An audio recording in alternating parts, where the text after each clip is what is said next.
Bonjour à toutes et toutes, bienvenue dans cette courte entrevue. Petit bilan du quinquennat sortant. Le dernier pour vous, Monsieur le Président, dans le costume de chef de l'État. J'aimerais, avant de traiter les sujets sensibles dont nous allons parler aujourd'hui, vous poser une question que vous n'avez peut-être pas l'habitude de recevoir. Monsieur le Président, comment allez-vous aujourd'hui ? On vous a vu ces derniers temps un peu mal en point, la mine basse, la truffe humide, le regard triste. Mais depuis quelques jours, vous semblez aller bien mieux. Qu'est-ce qui vous a requinqué ? Je pense que ça va effectivement mieux et vous l'avez vous-même reconnu. Pourquoi ? Parce que je fais très attention à ce que je mange. Alors comment ? Donc, comment ? Ça veut dire que j'ai des anchois à l'huile brûlante dans une bonne eau que j'ai préparé avec amour. Et par exemple, ce matin, qu'avez-vous mangé ? Des choux de Bruxelles avec quelques sauts mon breton pêché du toujours sans arrête. Combien, Monsieur le Président, l'Élysée a-t-elle dépensé quant à vos frais de restauration personnels sur votre quinquennat ? À simple titre indicatif. Ça nous a conduit à faire 1,5 milliard de dépenses en plus pour mes provisions. C'est une décision suffisamment grave pour que je demande au Premier ministre, au ministre de la Défense et au ministre des Affaires étrangères de pas nier. Manger un mort. 1,5 milliard de dépenses en plus. Vous savez que les Français sont déjà très nombreux à trouver le train de vie de la politique particulièrement luxueux, pour ne pas donner d'autres adjectifs dégradants. N'auriez-vous pas pu diminuer ces dépenses, au moins celles liées à la restauration ? Mais qu'est-ce que signifierait la responsabilité politique et la mienne ? Bien. Moi, je préfère, quand je vais terminer mon mandat, pouvoir dire que j'ai fait avancer sur un sujet essentiel, la gastronomie de mon pays. Alors, on peut me faire tous les reproches, sauf celui-là. Alors l'Europe, peut-être l'Europe. Oui, l'Europe, effectivement. Une Europe menacée, qui commence à se disloquer petit à petit, menacée par moult problèmes, aussi bien intérieurs qu'extranationaux. On a d'ailleurs vu la chancelière allemande, Madame Merkel, particulièrement émue quant à votre prochain départ de la présidence française. Une fois votre poste quitté, allez-vous la revoir ? Ça ne relève pas de l'Europe, ça relève de la vie privée, donc... Oui, évidemment. Veuillez nous excuser. Mais pas un petit mot. L'Europe, quand même. L'Europe a le droit de savoir. J'ai là, Merkel, elle est bonne comme un séant coco. Je lui dis, c'est mon numéro de téléphone et je n'en dirai pas davantage sur ce sujet. Chacun maintenant est informé. L'Europe, c'est fait. La France, maintenant. Le peuple a souvent eu du mal à comprendre votre programme, votre stratégie, voire même parfois votre raisonnement, sur ce que vous avez fait de majeur pour ce pays. Quel bilan tireriez-vous de ces 5 années passées à la tête de l'État ? Ce que je pense, c'est que la stratégie que j'ai donnée au pays, c'est-à-dire rencontrer les citoyens, pouvoir des coups avec eux et faire en sorte que nous puissions, avec nos partenaires européens, continuer à rien, de rendre. Et je crois que c'est tout. Oui, mais le bilan par rapport à, voyons, sujet pioché au hasard, le chômage. Oui. Vous avez déclaré lors de votre programme vouloir le réduire de moitié. Or, ces derniers temps, on a plus vu vos ministres quitter le navire les uns après les autres. Comment portez-vous ce fait que vos collègues préfèrent démissionner plutôt que trouver des solutions au chômage ? Puis ça me fout de voir mes ministres qui veulent s'échapper de mon gouvernement. Donc, cette année, on va rapidement leur prendre la vie à coups de pied dans la tronche parce que je considère que nous devons frapper et frapper fort au moment où des manifestants français commencent à fléchir et à se retirer. Mais là, on parle de l'engagement sur le chômage. J'en parle. Donc, ça veut dire qu'il va falloir continuer la politique que j'ai engagée, il va falloir la poursuivre. eh bien, nous aurons à ce moment-là de nouveau les déficits, de nouveau l'absence de compétitivité, et pire pour les Français. Non, parce attendez.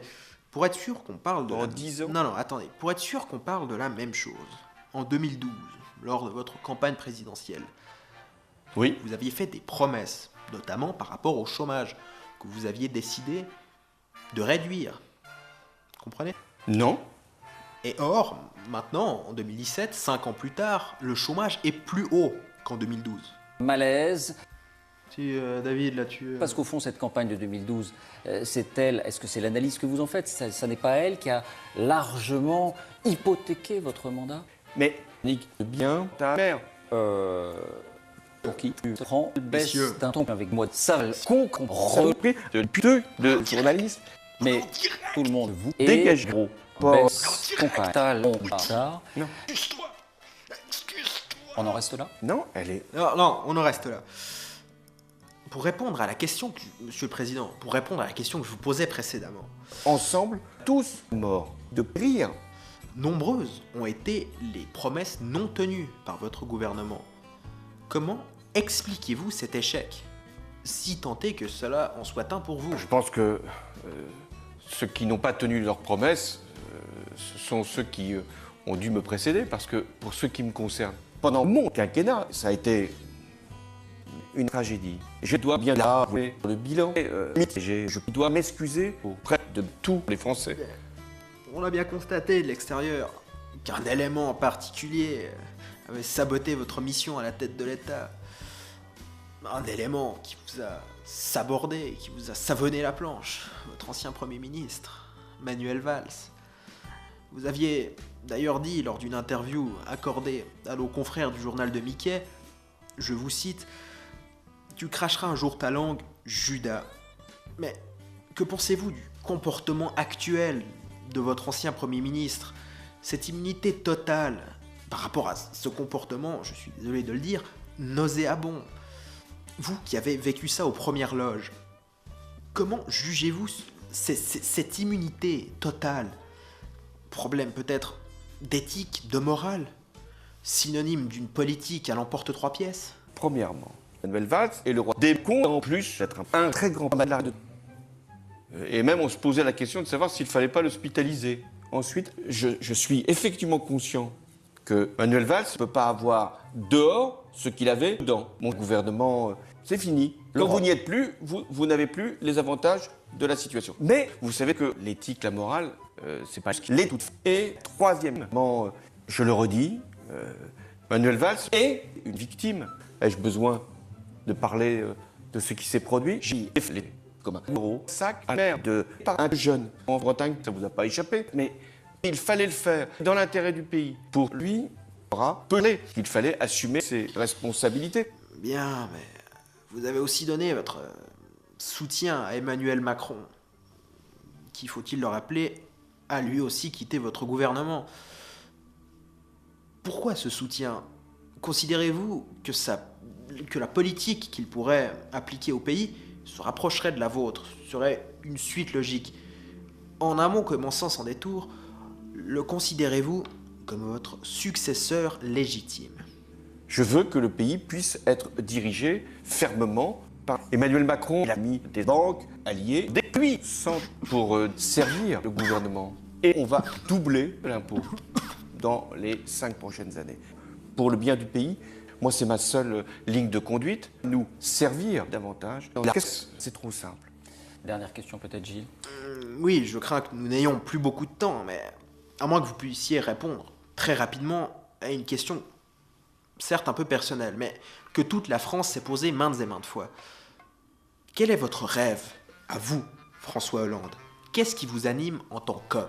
Beaucoup de Français se sont posé cette question. Ouais, je viens de le dire. L'idée majeure, celle qui m'anime, mais qui...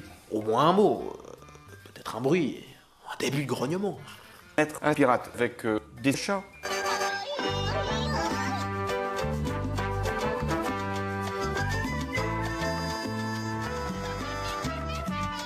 Ça n'avait pas de sens, mais c'était grave. Classe. Merci, Monsieur le Président, pour le temps que vous nous avez accordé. Et pour vos réponses, évidemment, aussi sincères que claires, bonne fête nationale du chou-fleur à vous. Merci à vous et bonne fête à tous les Français. Merci Gilles. Merci à tous de votre attention.